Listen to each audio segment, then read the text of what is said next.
Hello, আসসালামু আলাইকুম সবাইকে। আশা করছি সবাই ভালো আছেন।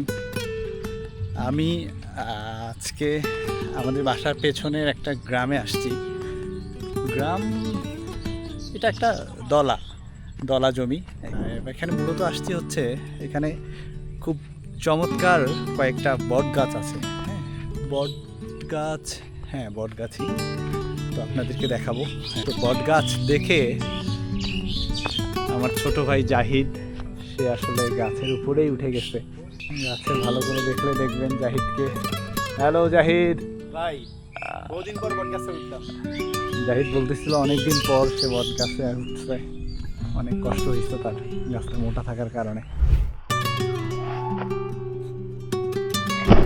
গাছে কি জাহিদ ওই পাখির বাসা দেখা যাচ্ছে নাকি? অনেক ওয়াও, আসলে ফাঁকা জায়গার মধ্যে বড় গাছ, পাখিরা বোধ হয় একটু নিরাপদেই থাকতে পারে আর কি এখানটায়। কত সুন্দর রাস্তা। গাছটা আপনাদেরকে দেখানোর জন্যই আসছি।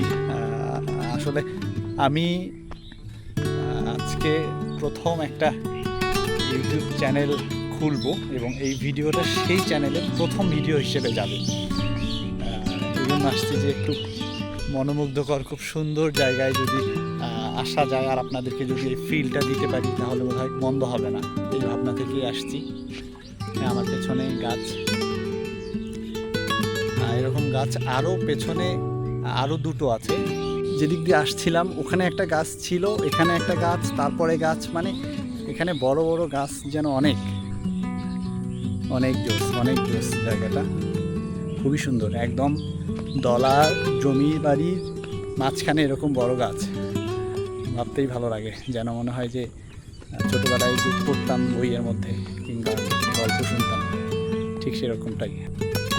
চারপাশটাই সবুজ, একদম একদম সবুজ। চাচা, এই গাছটার বয়স কত হবে?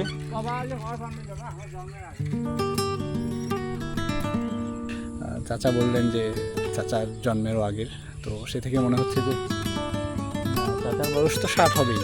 হ্যাঁ, গাছের বয়স নিশ্চয়ই 60-এর বেশি।